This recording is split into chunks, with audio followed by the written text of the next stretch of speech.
Hola, mi nombre es Gustavo Constella Navarrete, yo soy ginecólogo obstetra, dedicado al ultrasonido en obstetricia y ginecología, y quiero en esta ocasión presentar a ustedes partes interesantes de cómo funcionan los equipos de ultrasonido y un tema que me parece muy importante en el desarrollo de la actividad de la obstetricia, que es poder realizar una ecografía en un periodo importante del embarazo, que es el segundo trimestre, donde vamos a poder observar importantes detalles del crecimiento y desarrollo del fetito dentro del útero materno. En primer lugar, quiero que vean, este es un equipo, todos los equipos funcionan parecido. En este momento estamos con una iluminación mucho más intensa de la que normalmente ocupamos. Generalmente trabajamos con una luz bastante más tenue para poder observar mejor las imágenes que se van viendo en pantalla. Sobre todo porque la imagen es en blanco y negro, por lo tanto la escala de grises para nosotros es fundamental en la visualización de las imágenes y en hacer los diagnósticos. Ahora hemos bajado la intensidad de luz de la sala y quiero mostrarles que en el equipo podemos seleccionar con qué transductor vamos a trabajar. Puede ser uno para uso abdominal, como este que han visto ahí, o bien para uno de este tipo que es vaginal. En la pantalla, en este equipo, no solamente nos muestra el tipo de transductor que queramos usar, como está destacado, sino que a la vez qué tipo de examen vamos a realizar.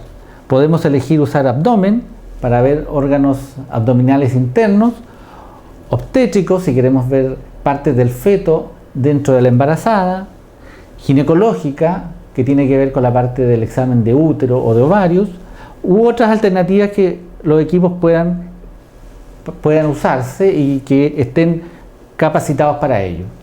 Lo importante de este hecho es que cuando nosotros elegimos, por ejemplo, el programa obstétrico, el equipo automáticamente va a seleccionar todas las mediciones y las tablas relacionadas con la parte obstétrica, de tal manera que cuando vamos realizando el examen, toda medición que hagamos relacionado con las distintas partes del feto van a quedar guardadas en la memoria del equipo y después, a través de las tablas internas que traen, nos va a poder ir señalando la información que requerimos, sobre todo en cuanto a la edad gestacional, el peso, el crecimiento del feto dentro del útero.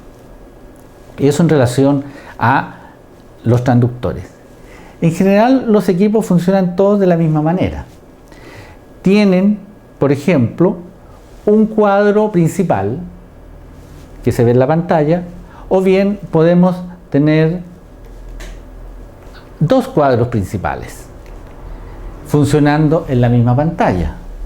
Podemos darle a uno más o menos ganancia, una ganancia general que se logra ahí destacar a diferencia del otro cuadro, y acá también podemos darle ganancia diferente. Podemos volver a nuestra pantalla principal y ampliar la imagen a lo que más se logre obtener, como se ve ahí, o bien achicar el ángulo de la imagen para rescatar una parte específica de lo que estamos observando. Cuando nosotros achicamos el ángulo de la imagen, mejoramos la calidad de lo que estamos observando. Lo mismo podemos hacer si queremos ver esta imagen más grande. Podemos hacerle lo que llamamos un zoom, en donde aumentamos el tamaño en forma digital de lo que estamos observando. O bien, no aumentamos el tamaño, sino que nos alejamos o nos acercamos dentro de lo que se observa. Es importante que sepan que con este transductor, que se usa para aplicación abdominal, normalmente funcionan entre 3 y 5 MHz, nosotros tenemos la capacidad de observar dentro del abdomen materno hasta 25 o 30 centímetros de profundidad, lo que es bastante ventajoso para poder hacer este examen adecuadamente. A diferencia de un transductor vaginal que funciona a una frecuencia mayor de hasta 10 MHz, pero que sin embargo la profundidad del examen no va a superar los 10 o 15 centímetros. Por lo tanto, obviamente lo que va a observar va a ser un campo menor donde podamos ver nuestra imagen. Los equipos, por supuesto, van a traer tablas incorporadas, de tal manera que cuando ustedes vayan midiendo las distintas partes del fetito, van a quedar en la memoria y después la tabla general les va a dar un resumen de lo que han observado. Por ejemplo, podemos ver acá en la memoria de este equipo, tenemos imágenes que fueron medidas. Ven ustedes, acá se observa el detalle, se midió una parte en abdomen, una parte en cabeza, quedan las medidas anotadas y finalmente, después que uno hace todas las mediciones, el equipo nos va a entregar un reporte de cada una de las mediciones que se fueron haciendo, con un resumen donde podemos leer el peso habitualmente de lo que tenemos, una edad gestacional según las mediciones que hayamos obtenido. Eso en general para todos los equipos es lo mismo. Solamente es importante poder colocar cuál es la fecha de menstruación de la paciente para que el equipo nos diga si este crecimiento del bebé va normal o va fuera de rango. Para eso el equipo también puede mostrar una gráfica donde se ve acá que el peso estimado, que es una crucecita que está marcada ahí, está dentro del rango de normalidad. Para eso basta con saber dónde buscar dentro de la gráfica que muestran los equipos toda esta información. Así que es relativamente fácil poder establecer ese tipo de cosas. También los equipos nos permiten, por ejemplo, evaluar el flujo o bien el ritmo cardíaco o los flujos sanguíneos en el cordón y poder medir ahí mismo la frecuencia cardíaca. Entonces, no es difícil establecer, por ejemplo, acá tenemos nuestra línea de búsqueda, la fijamos en un punto, avanzamos al segundo ciclo, porque los equipos generalmente están programados para en 2 ciclos dar una frecuencia, y aquí nos dice que la frecuencia es de 130 por minuto. Ese es un ejemplo que es muy fácil de entender y sabemos que es una frecuencia normal. Por lo tanto, en general los equipos están acondicionados para trabajar de manera bastante simple, solamente manejando los controles como corresponde. Que pueden hacer una evaluación lo más adecuada posible de la embarazada en el segundo trimestre del embarazo, utilizando obviamente un examen ecográfico de rutina para establecer si hay normalidad o si hay alguna cosa alterada en el fetito que estamos examinando. Por lo tanto, quiero darle a conocer algunos aspectos teóricos que deben siempre tenerse en cuenta. Básicamente, este es un examen que idealmente debería realizarse entre las 20 y 24 semanas de la gestación, porque es un periodo del embarazo en que las imágenes que nosotros podemos obtener son mucho más nítidas, hay un volumen de líquido amniótico adecuado dentro del útero como para poder ver con más claridad las distintas partes del feto. Y por lo demás, cualquier cosa que nosotros encontremos como una anormalidad en este periodo del embarazo, cuando se supone que ya el desarrollo es bastante avanzado, van a servirnos para determinar si el bebé puede nacer normalmente en un lugar normal o debe ser trasladado a un lugar con más especialidad, o en qué momento conviene que nazca para no tener problemas de sorpresa en el fondo finalmente el día del parto mismo. En el examen ecográfico prenatal incluye una evaluación de varios parámetros. Obviamente la actividad cardíaca, la que es fácil determinar mediante el examen ecográfico. Sabemos que hay una frecuencia normal de latidos del corazón que fluctúa entre 120 y 160 por minuto, que se podemos medir y establecer rápidamente si es normal. También en la primera exploración podemos establecer si es uno o dos o más fetos los que están dentro del útero, lo que es súper importante porque nosotros debemos reconocer inmediatamente o tener como antecedente si hay uno o dos y si estos dos comparten la misma placenta o tienen placentas diferentes, porque el pronóstico final puede cambiar en relación a eso.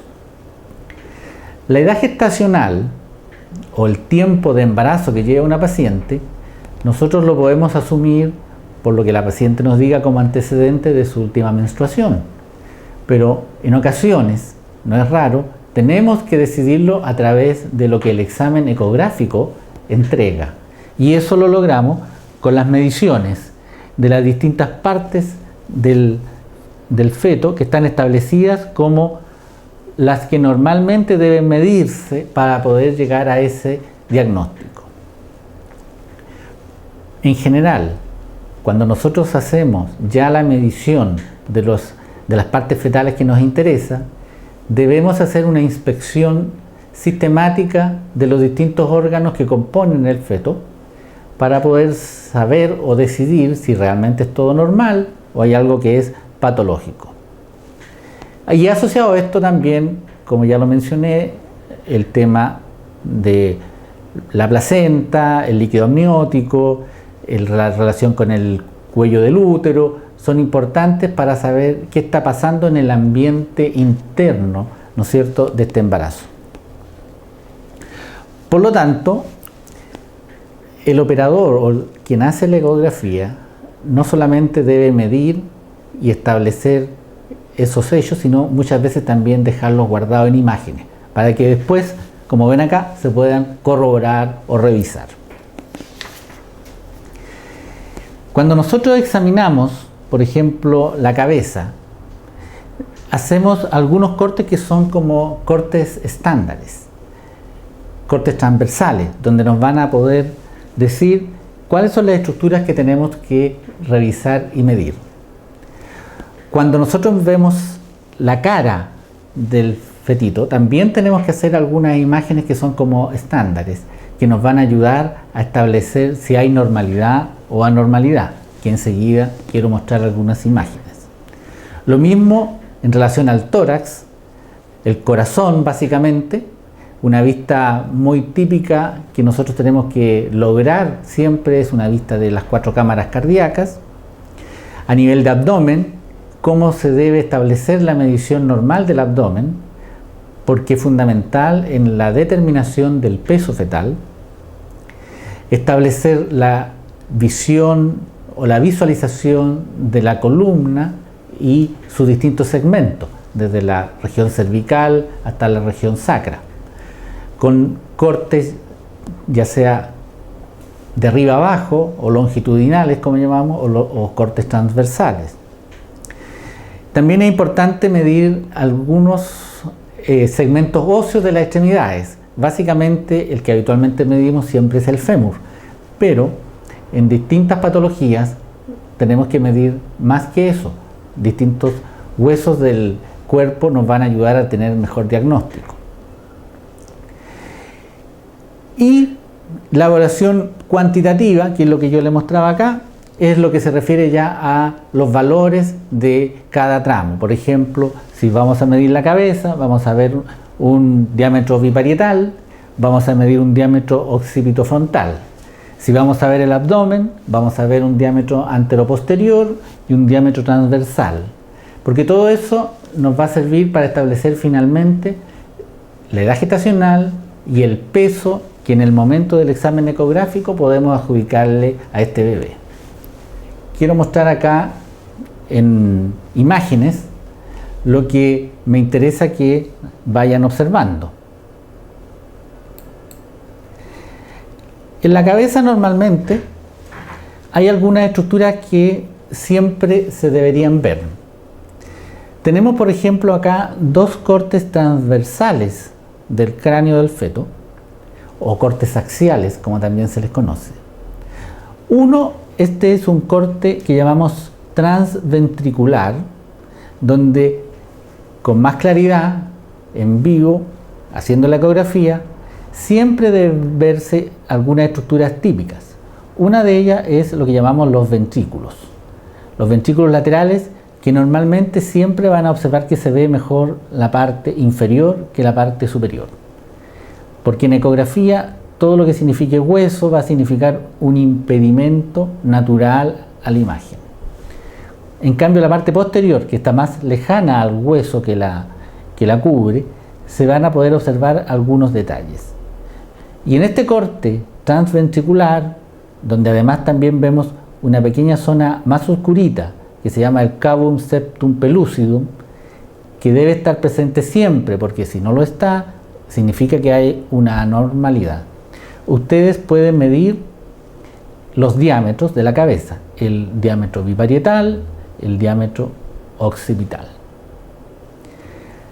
Paralelo a esto, dentro del mismo cráneo, hay otro corte que llamamos el transcerebeloso, que nos permite observar que es un diámetro que se mide un poquito más bajo en la cabeza, pero nos va a permitir observar con claridad el cerebelo y cómo está relacionado con el resto del cráneo, o bien si hay anomalías asociadas a esta imagen. Esto es súper importante porque en el fondo estas medidas o esta visión de imágenes es la que nos va a decir es que está todo normal, o bien hay algo que podemos decir no es normal. Estos son los cortes que yo les mencionaba, cortes axiales. Este que se ve acá en forma más horizontal es el corte transventricular, señalado con la letra A. También hay un corte un poquito más bajo que se llama transtalámico, que también se ha usado mucho para medir los diámetros del cráneo. Y este corte más oblicuo en C es el corte transcerebeloso, donde en esta zona podemos evaluar el cerebelo y lo que lo rodea. Acá tienen, por ejemplo, el corte transventricular, donde yo les destaco esta imagen que se llama cavum septum pellucidum. Esto que se ve como negrito ahí es el ventrículo lateral, y dentro hay una zona que son los plexos coroideos, que es más blanquita, que es la que produce este líquido que está dentro del cráneo. A esta zona nosotros le llamamos atrium. Y este es el cuerno, en el fondo, que está dirigido hacia atrás de la cabeza. Hacia adelante se va a ver una pequeña zona más pequeñita, que es la parte anterior de la cabeza, que es más difícil de observar muchas veces. Pero nosotros siempre debemos estimar un valor, una medida en esta zona. Esto para señalar básicamente los diámetros que yo le dije que se deben medirse. Esto a nivel del cerebelo. Esta zona de atrás que se llama cisterna magna, porque ahí hay acumulación de líquido. Acá cómo se mide el cerebelo. En relación a la cara del feto, siempre es conveniente lograr, si es posible, establecer un perfil, porque van a poder observar con más claridad lo que corresponde a la nariz y al desarrollo del hueso nasal, cómo se ven los labios en un corte de vista sagital, el mentón y la forma de la frente. Y en los cortes transversales se pueden ver las órbitas, se puede ver la parte que corresponde al maxilar superior, que es esto, y la parte de la mandíbula, que es la parte del mentón. Ahí, por ejemplo, estamos observando el mismo perfil. Acá incluso uno ve lo que corresponde a la oreja. Acá en una vista frontal se puede ver la boca, los ojos y la nariz. Y acá un acercamiento, que en realidad nosotros lo llamamos plano coronal. Vemos claramente el contorno de la nariz y los labios. Entonces podemos decir que aquí hay una indemnidad de los labios y está descartada la posibilidad que este pueda tener un labio leporino. Eso Cada vez que hacemos una ecografía en este periodo del embarazo, siempre lo vamos a poder observar. Solamente hay que tener la paciencia o bien la capacidad de encontrar estas imágenes. Por ejemplo, cuando yo les mencioné lo de los ventrículos, a esto, por ejemplo, se acumuló mucho líquido acá dentro del cráneo, se llama ventriculomegalia, que está estandarizado que hasta 10 milímetros se considera normal y entre 10 y 15 milímetros de acumulación de líquido en un ventrículo se considera ventriculomegalia.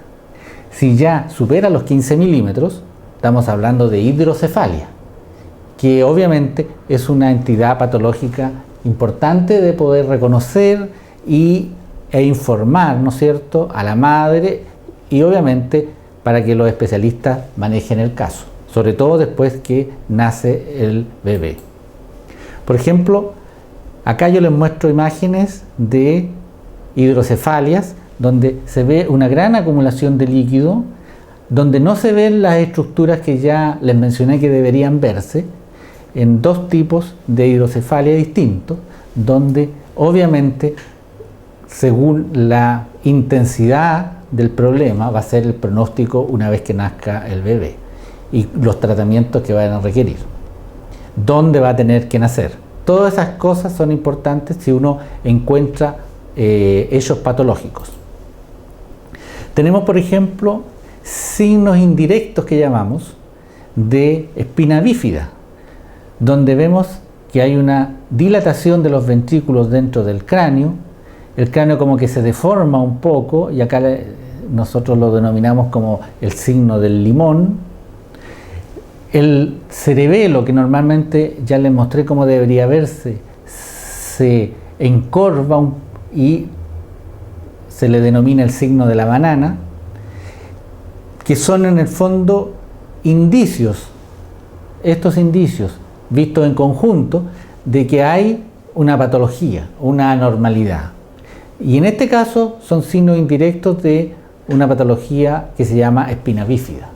O sea, en alguna parte la columna está abierta, el líquido no circula normalmente, se acumuló dentro del cráneo porque se obstruyó la salida normal que tenía y se formó esta imagen que se va como intensificando dentro del bebé durante el embarazo.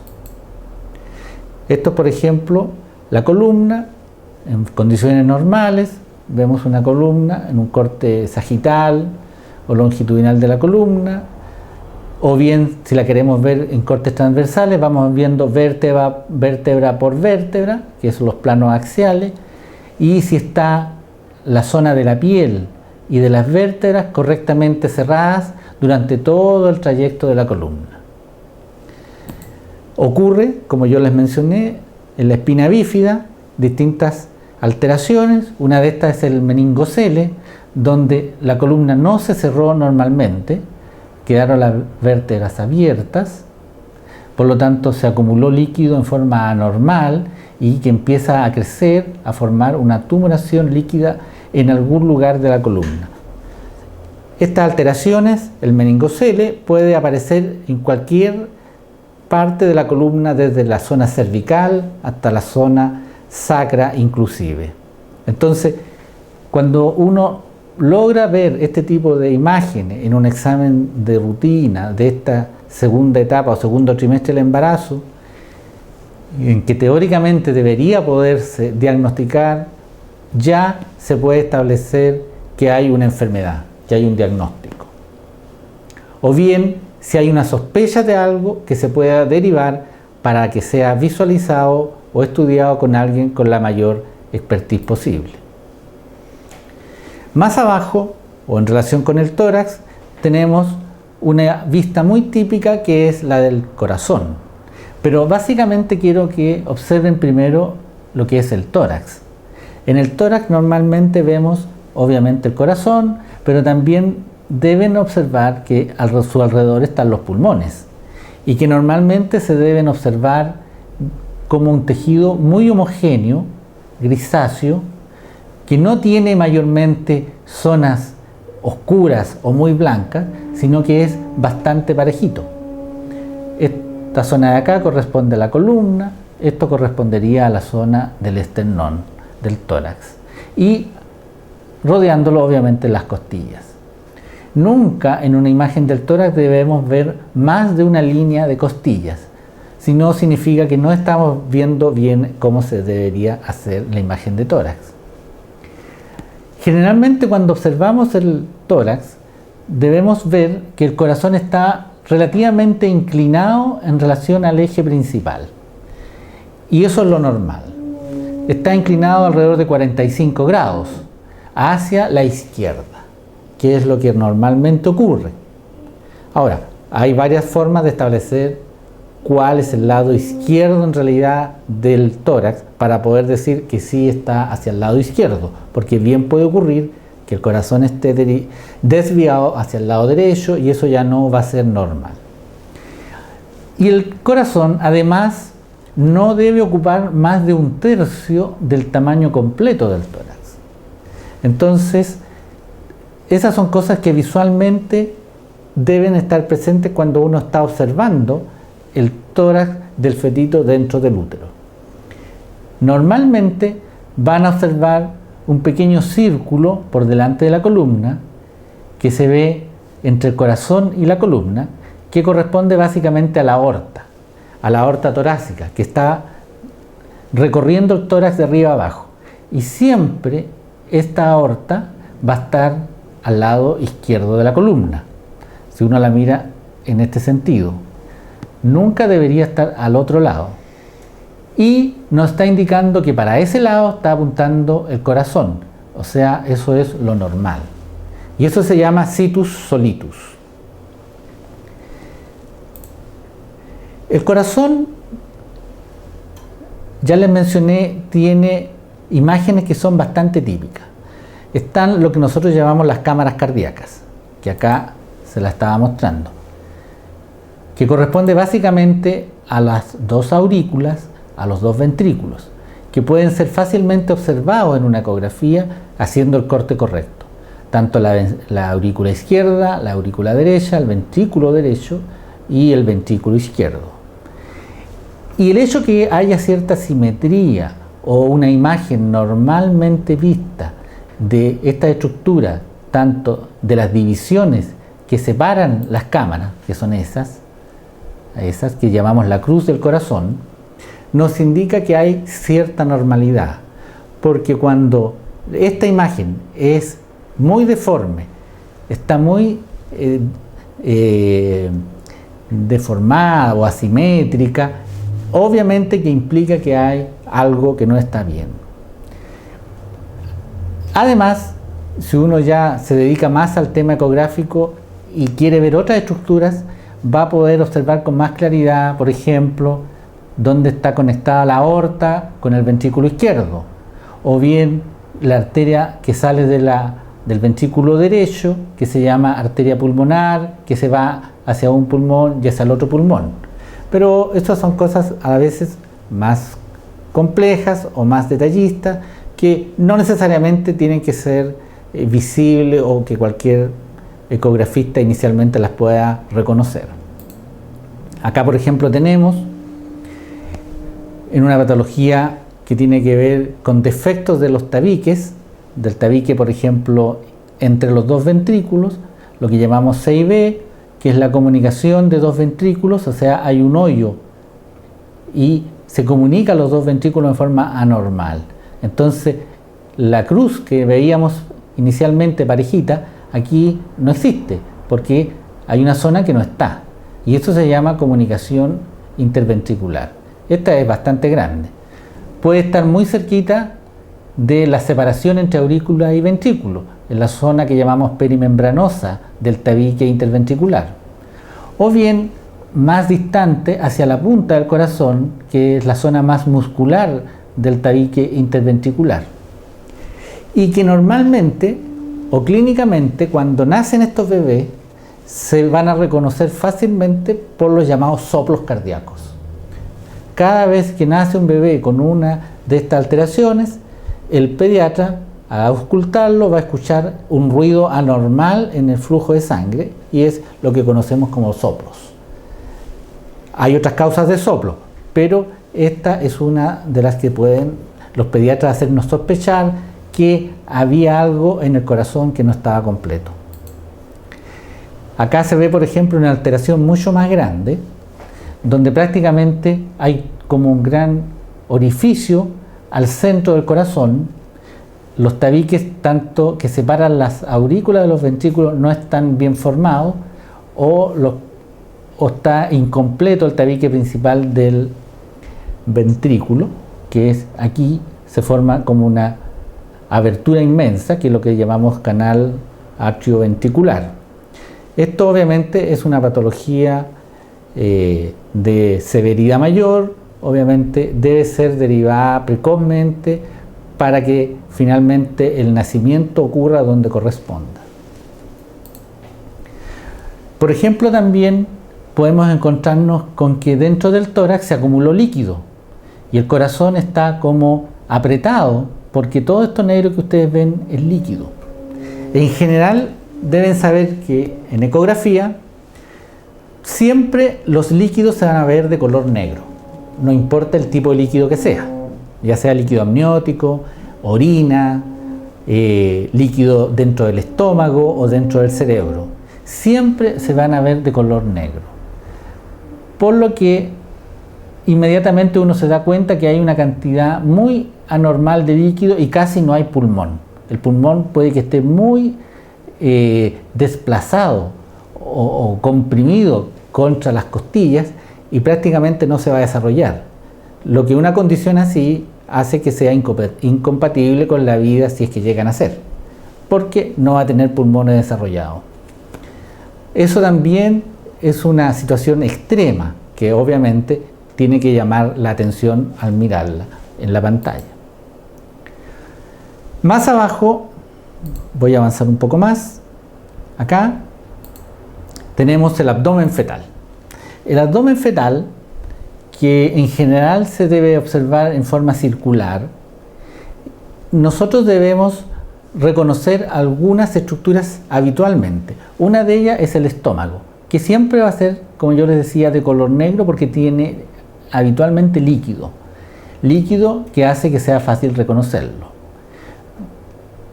Al otro lado del estómago está el hígado, que siempre va a ser de un tono gris más oscuro. O bien esta pequeña sombra negra que está acá, que corresponde a la vena umbilical que viene del cordón umbilical. Dentro del abdomen también tenemos que ver riñones, que acá no se alcanzan a detectar tan claramente. Ver una zona más negrita hacia la pelvis, que es la vejiga, que acá está rodeada de las arterias que van hacia el cordón umbilical. Y se estandariza la medida del abdomen de esta manera para que ustedes vean cómo medir el diámetro transverso y el diámetro anteroposterior, en que la única imagen importante que debe verse es el estómago, parte de la vena umbilical, obviamente la columna, alguna de las vértebras de la columna, y a lo más una costilla, y nada más. En esa imagen es donde se mide el diámetro del abdomen. No deben verse, por ejemplo, los riñones, tampoco deben verse el diafragma o los pulmones, porque significa que no se está midiendo correctamente. En esta imagen, por ejemplo, del abdomen, vemos el corazón que está acá, pero aparecen otras estructuras muy irregulares alrededor del corazón. Intestinos, estómago, ese es el estómago, y acá hay un pedacito de pulmón, y esto es lo que representa una hernia del diafragma. Bueno, en este caso la hernia del lado izquierdo, porque lo que subió fue el estómago. Puede ser del lado derecho, donde al lado del corazón se va a instalar el hígado. Entonces, no es una patología rara de observar. Dentro de la ecografía de rutina, muchas veces hay que estar atento porque esta situación ocurre y debe diagnosticarse, ojalá a tiempo, para poder ver cómo manejar el futuro de este bebé y dónde atender a la paciente. Entonces, esta es una condición que muchas veces nos encontramos haciendo ecografías de rutina y el diagnóstico de esto es una hernia diafragmática.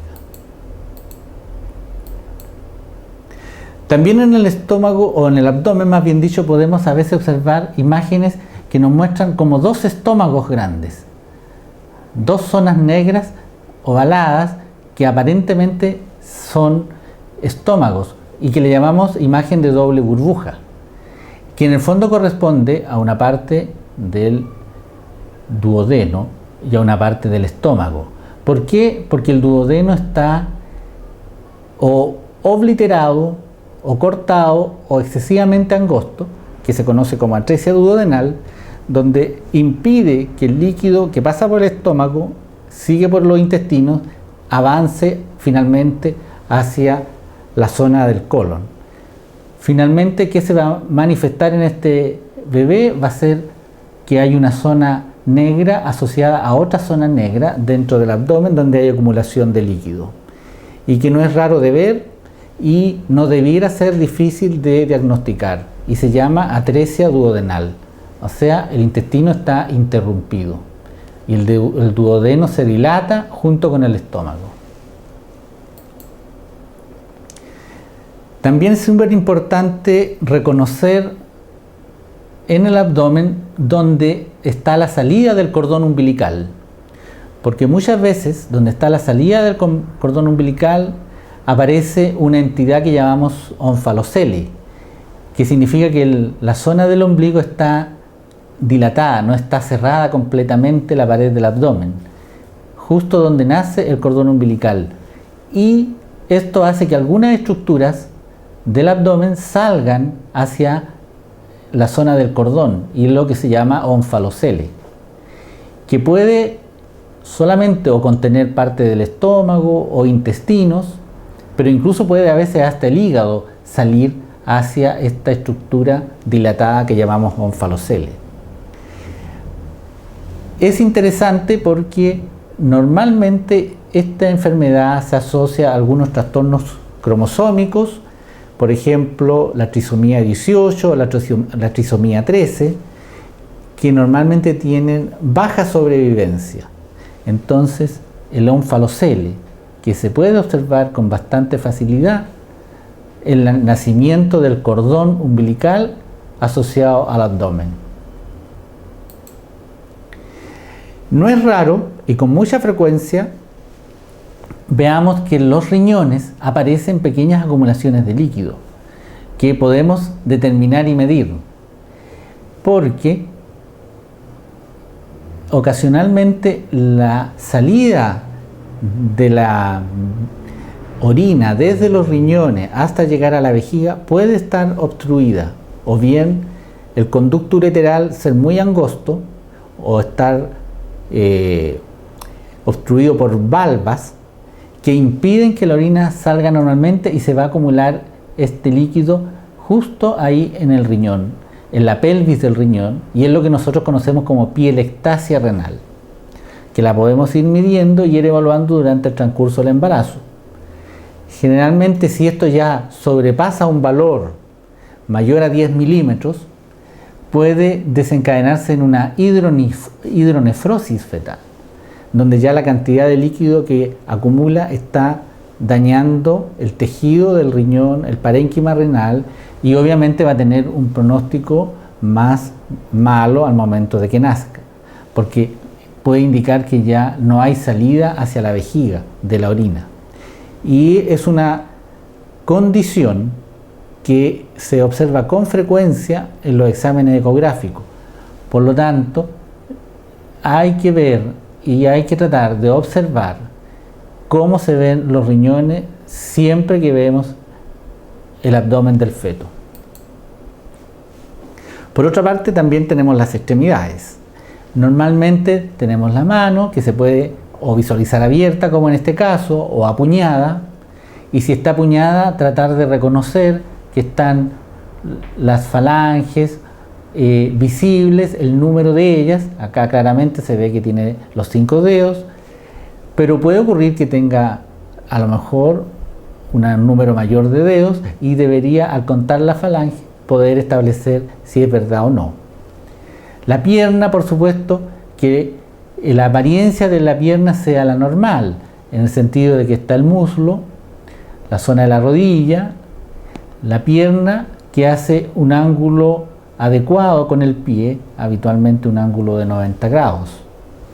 Si podemos observar la planta del pie, ver también cuántos dedos se observan con facilidad. Eso normalmente no es tan difícil porque a esta edad del embarazo el fetito se mueve y el estar en movimiento a veces permite que en algunas posiciones nos deje ver esta estructura. Y una estructura que normalmente siempre reconocemos y medimos a nivel del muslo es el fémur, porque esto nos va a ayudar a determinar el peso fetal o el crecimiento del feto dentro del útero, o bien, si no se ve normal, buscar qué condición está influyendo para que sea de esa manera. Entonces las extremidades hay que observarlas detenidamente y las 4 extremidades de la misma manera. No basta con observar solamente 2 o 3, idealmente las 4. Acá está, ¿no es cierto?, establecido cómo debemos medir el fémur. Y les muestro acá una entidad que no es tan raro de ver, que llamamos el pivot, donde el ángulo normal que teníamos del pie en relación a la pierna se pierde. Esto se llama pivot o equinovaro. Hay una torsión extraña del pie donde nosotros en el plano longitudinal vemos la planta, que normalmente no debería ocurrir, porque como yo les mostrábamos, deberían ver el costado del pie. Acá está la zona del tobillo, allá se prolongan los dedos, pero no con la pierna en esta posición observar la planta. Significa que esta extremidad tiene una torsión anormal. Y acá también ustedes pueden observar que el número de dedos que se visualizan son 6, lo que llamamos polidactilia. Por lo tanto, hay una entidad, hay un síndrome genético que está generando una alteración importante de esta extremidad. Normalmente puede ser en ambos pies que tenga el mismo problema, el mismo fenómeno, o bien a veces solamente unilateral. Pero al observar las extremidades es interesante revisar este tipo de fenómenos. Acá tenemos, por ejemplo, dentro de una entidad general o mayor que llamamos displasia esquelética, como por ejemplo el fémur, que es muy derechito, acá se ve totalmente curvo y más pequeño. Acá lo ven ustedes, esto debería ser rodilla, esta es la parte de la pierna, pero estas dos entidades, el fémur y los huesos de la pierna, están muy cortos y pequeños, lo que hace obviamente que la extremidad va a ser más pequeña. Y lo más probable es que si nace este bebé van a ser de una talla muy baja, o bien lo que llamamos con algún tipo de acondroplasia. Vemos por ejemplo ahí el brazo, la misma situación, los huesos del brazo, el radio, ¿no es cierto?, que está muy pequeño a lo que debería ser. El cúbito más delgadito todavía, acá se ve el húmero, que está deformado y empequeñecido. Al observar las extremidades, si nosotros vemos este tipo de situación, cuando queremos medir el fémur, obviamente tiene que llamar la atención y decirnos que hay una anomalía y por lo tanto no viene normal. Eso en relación básicamente a las cosas más importantes, que me interesa mencionar cuando uno hace este examen ecográfico en este periodo del embarazo. Bueno, quiero que ustedes vean ahora un video que tengo hecho de un examen ecográfico habitual en este periodo del embarazo, para que más o menos entiendan y se familiaricen más con el procedimiento que se va realizando a medida que uno va inspeccionando el fetito dentro del útero. Así que ahora quiero que lo vayan observando y les voy a ir mostrando algunos pequeños detalles de las cosas que se van mostrando en la pantalla. Normalmente nosotros podemos establecer, como ustedes ven ahí, que hay un ritmo cardíaco. Uno trata de reconocer de arriba del útero hasta abajo del útero dónde están las distintas estructuras fetales que queremos medir y observar. Una vez que hacemos eso, ya podemos buscar específicamente las partes que me interesa poder reconocer. En este caso, acá tenemos el cráneo fetal, ¿no es cierto?, la cabeza, con las estructuras como yo le mencionaba. Acá se veía el cavum septum pellucidum, esto es lo que llamamos el tálamo. Esta es la parte posterior de la cabeza, o sea, el occipucio, y acá está la parte de la frente. Una vez que logremos un plano adecuado, vamos a hacer las mediciones como corresponde. Hacia los lados están los ventrículos, pero normalmente, como yo les explicaba, se va a ver mucho mejor la zona más lejana a la emisión del sonido o donde estamos emitiendo el haz de sonido. En cambio, la parte cercana se ve de manera más deteriorada. Aquí hay un plano ya fijado para poder posteriormente medirlo, y podemos hacer otros planos, otros cortes para medir algunas estructuras dentro del mismo cráneo. Ahí se ve claramente el ventrículo lateral, donde tiene una pequeña cantidad de líquido acumulado. Acá no se visualiza tan claramente porque este es un plano un poquito más bajo. Ahí ustedes ven, por ejemplo, el perfil fetal, donde destaca la nariz, los labios y el mentón. Dentro del líquido amniótico siempre vamos a encontrar otras estructuras que están antes o al lado de la imagen que estamos observando. En este caso vemos, por ejemplo, el cordón umbilical, que está ahí precisamente delante de la cara, y ahí se ve la cara en un corte de perfil o sagital, el ojo, el hueso nasal, ¿no es cierto?, el labio superior, el labio inferior, el mentón. Acá, mientras tanto, se procede a la medición, el diámetro biparietal, que nos va a dar una medida que nos relaciona inmediatamente, como les explicaba, con una edad gestacional. También podemos ver el diámetro occipito frontal.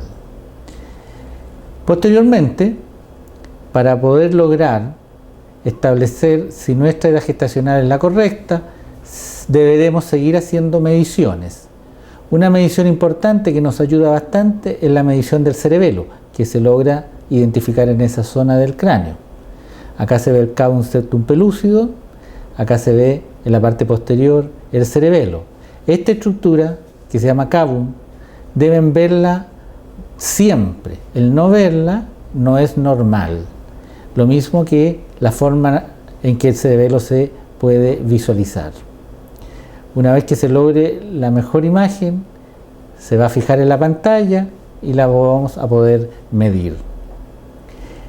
Lo mismo que como medimos el cerebelo, podemos medir algunas zonas muy importantes, por ejemplo la que está detrás del cerebelo, que se llama cisterna magna, porque si está muy dilatada es patológico, o si está desaparecida también es patológico. Acá, por ejemplo, se ve el cerebelo, que es como una forma riñonada, que es fácilmente medible.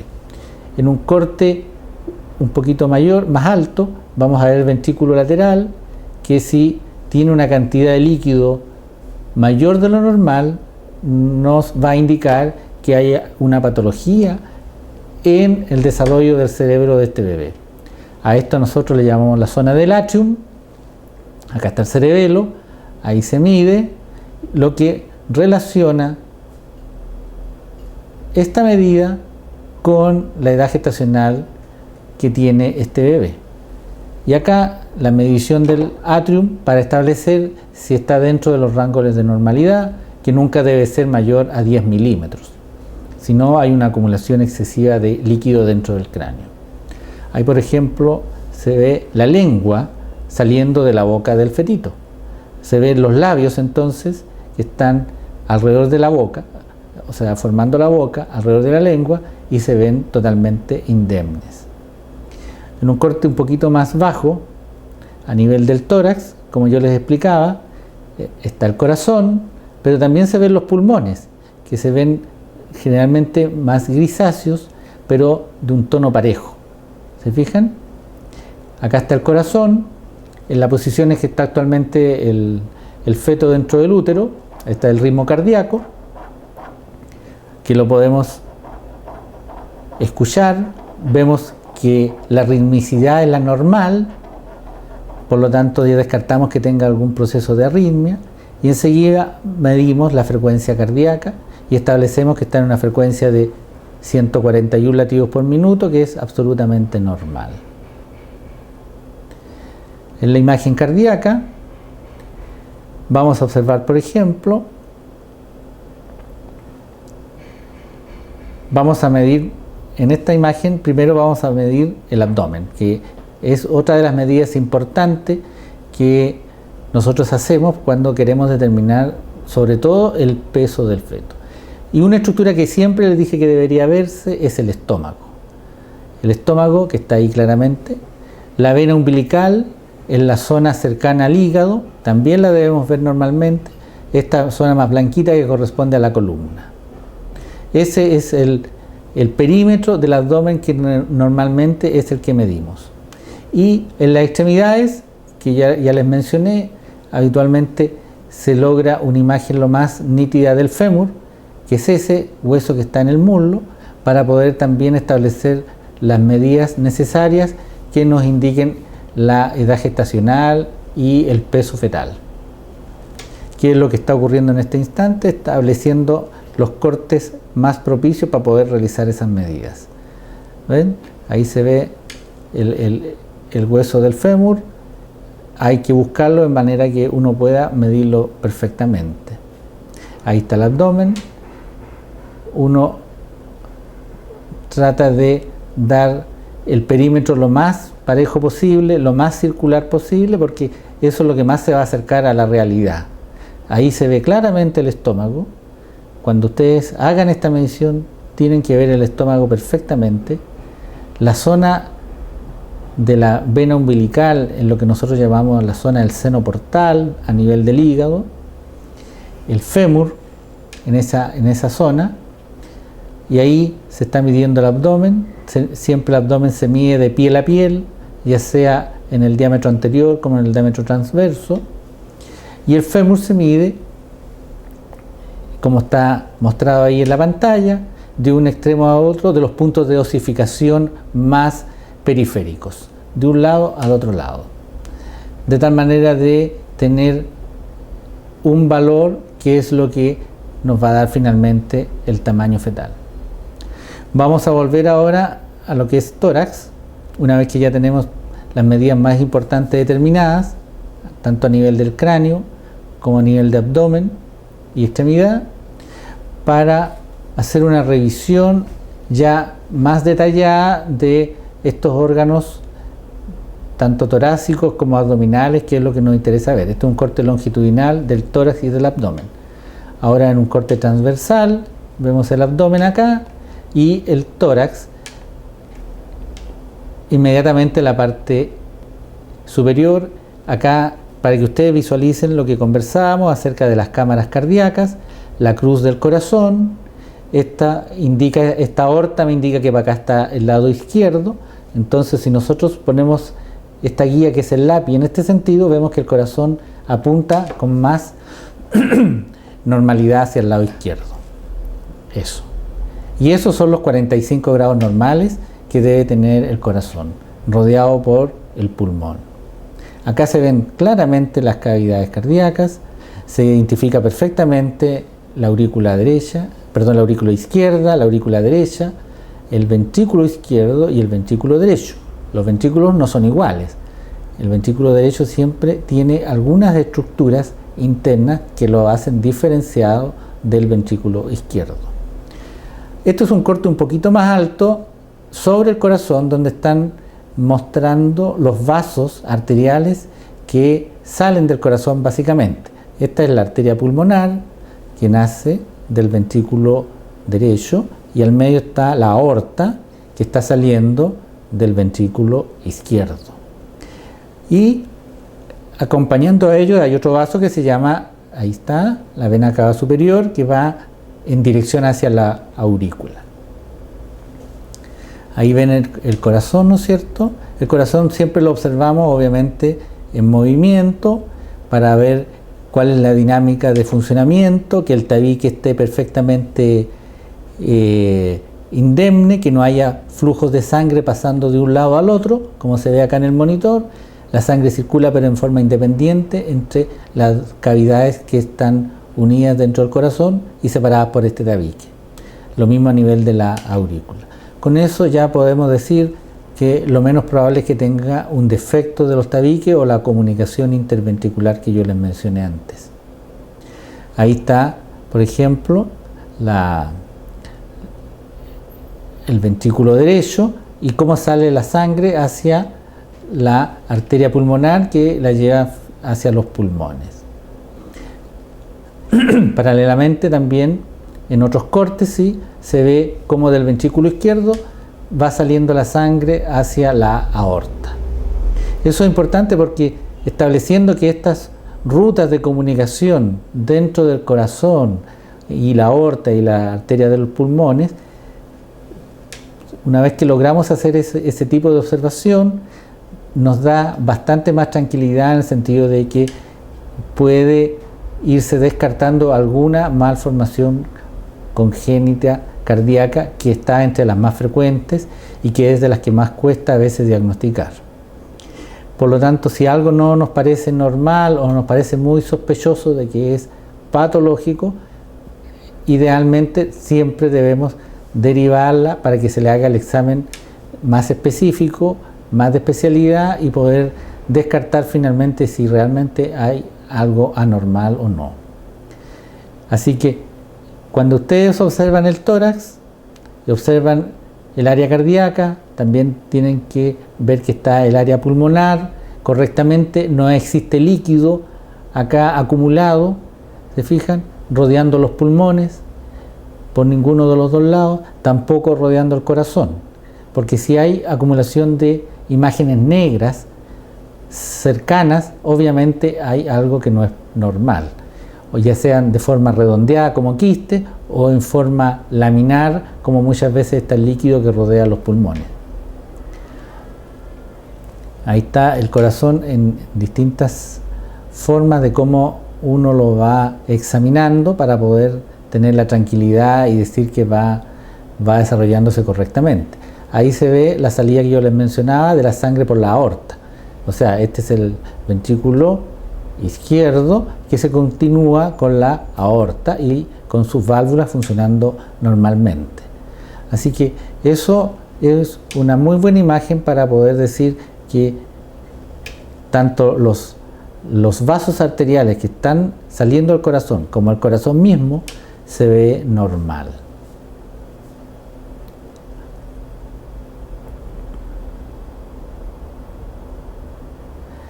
También les mencioné, hay que observar la columna, ¿cierto?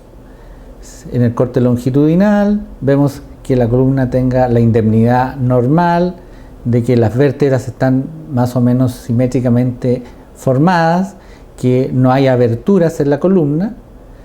Este es un corte relativamente sagital o longitudinal, se ve el abdomen hacia arriba, la columna abajo, la línea en realidad se ve bastante pareja. Cuando la columna se ve hacia arriba es mucho más fácil de observar que cuando está aquí abajo. Acá se ven los cortes transversales de la columna para mostrar que no existen en el fondo tumoraciones patológicas ni hacia la zona del sacro. Acá vemos la vejiga y rodeada de las arterias que desde la vejiga llegan al cordón umbilical y forman las arterias umbilicales. Y otro hecho que no lo mencioné anteriormente, pero también en estos cortes es fácil establecer el sexo del feto. En este caso estamos hablando de un sexo femenino.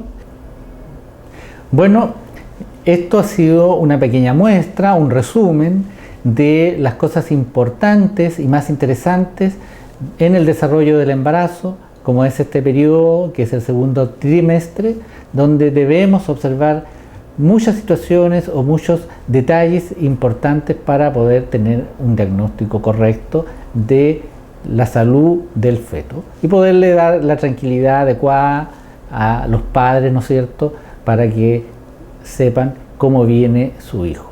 O bien, si hay algo que no está bien, que es sospechoso de alguna enfermedad, se le puede informar para que también sea derivado a un lugar donde alguien con más expertise o un especialista pueda volver a revisar lo que se está informando y ver si realmente había algo anormal o no.